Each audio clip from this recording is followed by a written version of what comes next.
Halo anak-anak semuanya, apa kabar? Kita kembali ketemu pada minggu ini dalam materi pendidikan agama Kristen dan budi pekerti. Nah, tapi anak-anak, sebelum kita memulai, mari kita berdoa ya. Kita berdoa yuk, dan kamu bisa mengikutinya di dalam hati. Terima kasih Tuhan Yesus, kami bersyukur buat berkat-Mu. Biarlah kiranya Engkau memberkati kami dalam pelajaran di hari ini, agar kami dapat memahami pelajaran kami dengan baik. Pujilah namamu Yesus, kami bersyukur padamu. Amin. Anak-anak semuanya, kita mulai pelajaran kita ya dari judul Allah berkuasa atas gejala alam. Markus 4 ayat 35 sampai 41, Amsal 3 ayat 19 sampai 21. Bagian A, kuasa Allah atas gejala alam. Cerita tentang Yesus meredakan angin ribut dapat kita pahami bahwa murid-murid ketakutan saat perahu mereka diterjang ombak besar dan gelombang. Namun dengan kuasa Yesus, murid-murid selamat karena Yesus mampu meredakan angin ribut. Nah, ini contohnya ya. Inilah perahu Yesus dan murid-muridnya diterjang badai dan ombak. Mereka ketakutan ya. Namun dengan kuasa Yesus, ombak dan badai pun tunduk sehingga ombak dan badai pun menjadi tenang. Dan murid-murid takjub dan sangat heran.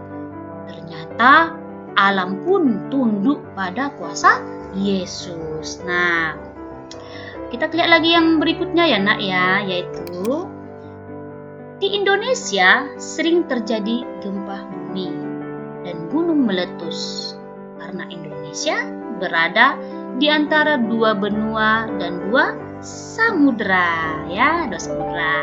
Meskipun begitu, Tuhan sebagai pencipta langit dan bumi tidak akan pernah meninggalkan kita ya. Tuhan pasti menolong kita ketika gejala alam terjadi di daerah kita. Karena kita juga adalah ciptaannya. Nah, anak-anak bisa lihat contoh dalam layar ya. Inilah contoh daerah yang mengalami gejala alam gempa ya. Ada gempa tsunami, banjir, dan juga ada gempa gunung Merapi yang meletus ya. Kita perbesar ya gambarnya ya. Nah, anak-anak ibu bisa lihat, coba perhatikan.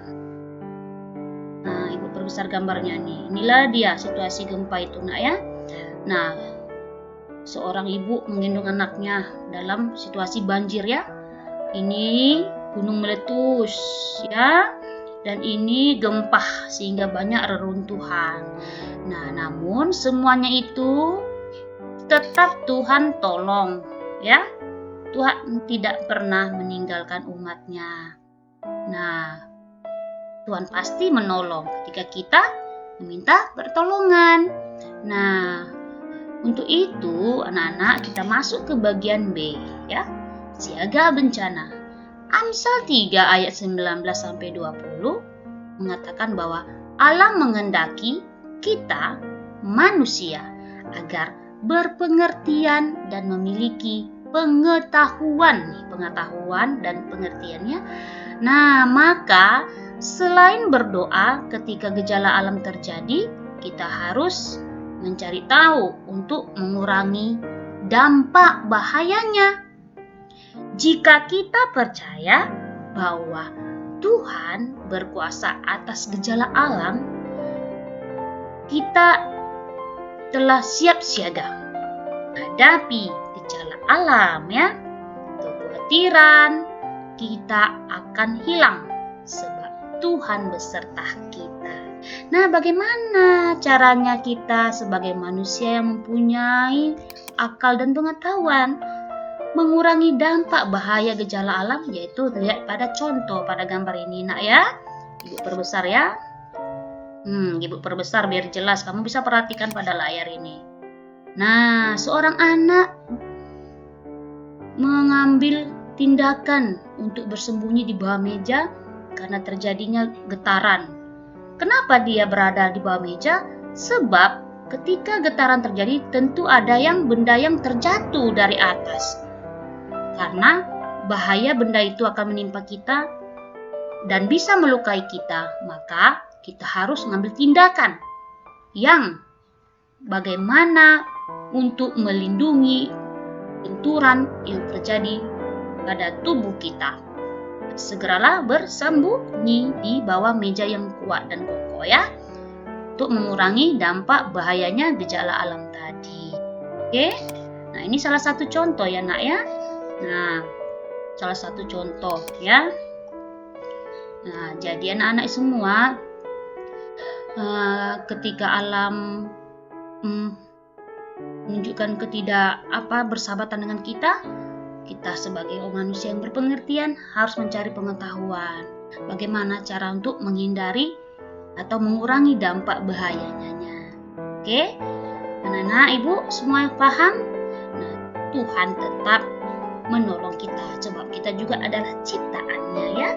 Dia tidak akan pernah membiarkan kita. Tapi selagi sebagai manusia yang punya pengetahuan, kita wajib mencari tahu bagaimana melindungi diri kita. Nah, anak-anak ibu semua, sampai sini tugas kita minggu ini ya. Nah, sekarang kita akan melakukan tugas ya, penugasan kita yaitu dari halaman 18 ya. Tugasnya halaman 18 ya. Halaman 18. Bagian B. Nah, anak-anak bisa mengerjakannya di rumah pada buku PR ya, atau di buku latihan ya.